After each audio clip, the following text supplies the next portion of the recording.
प्यारे बच्चों, कैसे हो? मैं समझता हूँ आप अच्छे होंगे। मैं कक्षा नवम के लिए वीडियो लेकर आया हूँ अलंकार। अलंकार क्या है?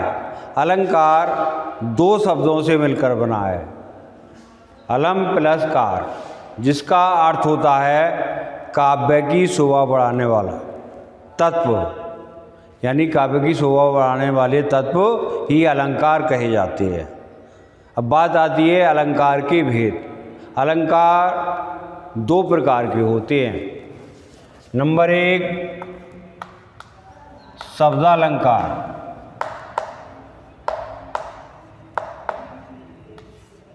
और नंबर दो, अर्थालंकार। यदि हम शब्दालंकार की बात करें तो जहाँ पर काव्य में शब्दों के द्वारा चमत्कार उत्पन्न होता है, वहाँ पर शब्दालंकार होता है। अर्थात जहाँ काव्य में शब्दों के द्वारा काव्य की शोभा बढ़ाई जाती है, वे शब्दालंकार होते हैं। अब जैसे तरनी तट जा तट तमाल तरवर बहु छाए, तो यहाँ तय वर्ण इस प्रकार का उसका प्रयोग किया है कि काव्य की सुंदरता दिखाई दे रही है। अब शब्दालंकार कितने प्रकार का होता है बात करते हैं। तो शब्दालंकार नंबर एक, अनुप्रास अलंकार।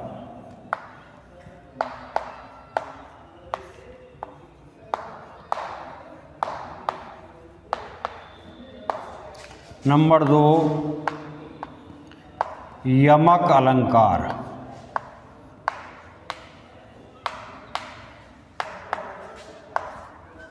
नंबर तीन, श्लेष अलंकार।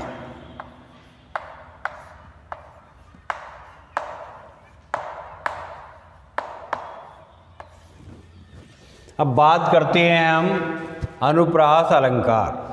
परिभाषा, तो जहाँ पर कोई वर्ण दो या दो से अधिक बार आए, वहाँ पर अनुप्रास अलंकार होता है। एक बार फिर समझिए, जहाँ पर कोई वर्ण दो या दो से अधिक बार आए, वहाँ पर अनुप्रास अलंकार होता है। जैसे रघुपति,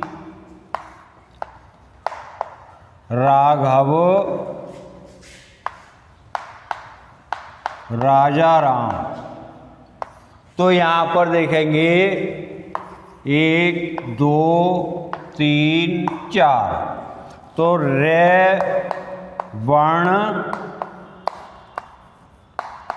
4 बार आया है। अतः यहाँ पर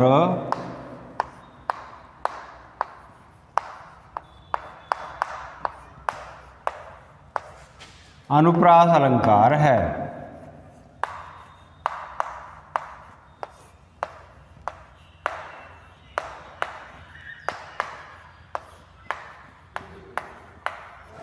मैंने बताया कम से कम 2 बार आना चाहिए, कोई भी वर्ण कम से कम 2 बार आना चाहिए।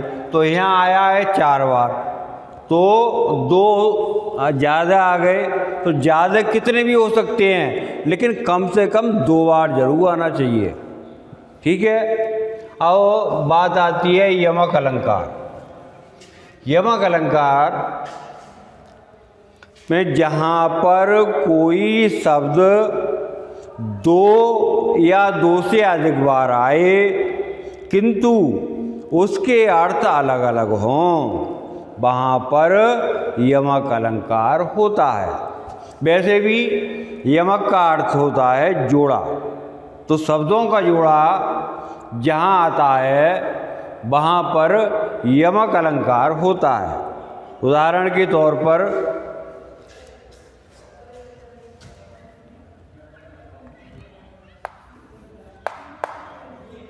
काली घटा का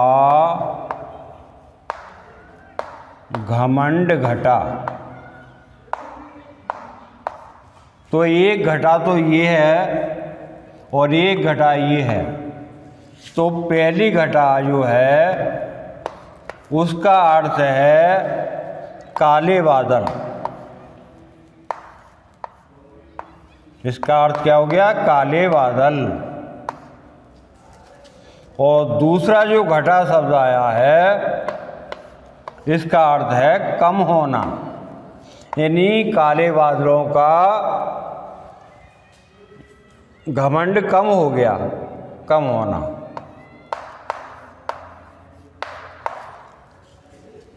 तो इस तरह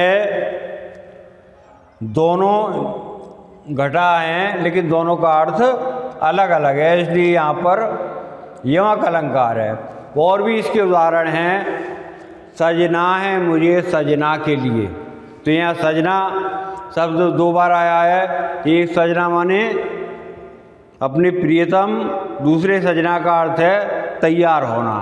और भी उदाहरण है कनक कनकते सौगुनी माँ जगता अधिकार या खाए बोराए नर तापाए बोरा। और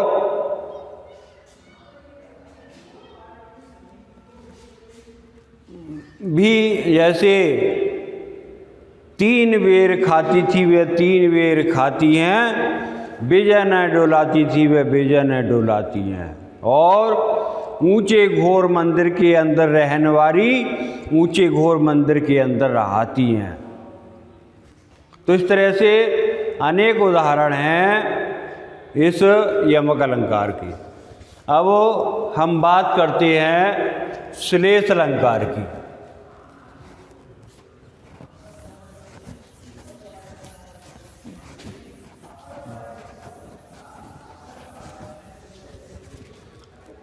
तो श्लेष अलंकार में परिभाषा थोड़ी बदल जाती है। जहाँ पर कोई शब्द एक बार आए किंतु उस शब्द के कई अर्थ निकलते हों वहाँ पर श्लेष अलंकार होता है। एक बार और समझिए परिभाषा। जहाँ पर कोई शब्द एक बार आए किंतु उस शब्द के अनेक अर्थ निकलते हों वहाँ पर श्लेष अलंकार होता है। अब यहाँ मैं उदाहरण लिख रहा हूँ।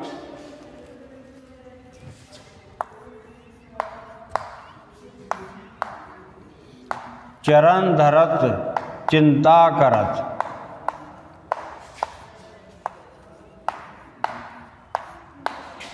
चितवहु चारों ओर,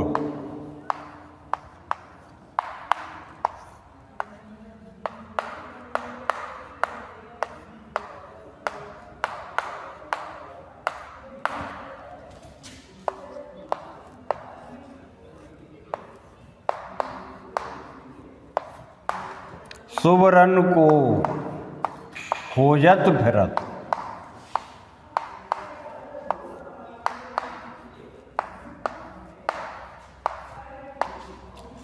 कवि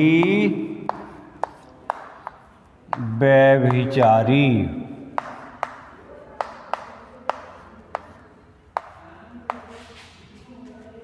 चोर। चरण धरत चिंता करत, चितवहु चारों ओर, सुबरन को खोजत फिरत, कवि व्यभिचारी चोर। तो यहाँ जो सुबरन शब्द आया है इसके तीन अर्थ लिए हैं। नंबर एक, कवि के लिए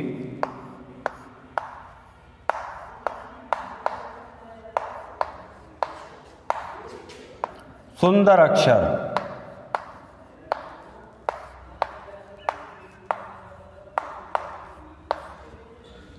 नंबर दो,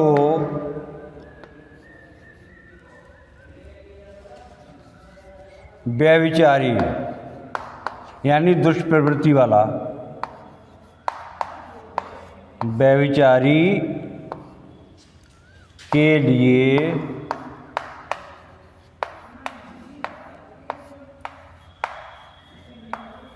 सुंदर स्त्री। नंबर 3, चोर के लिए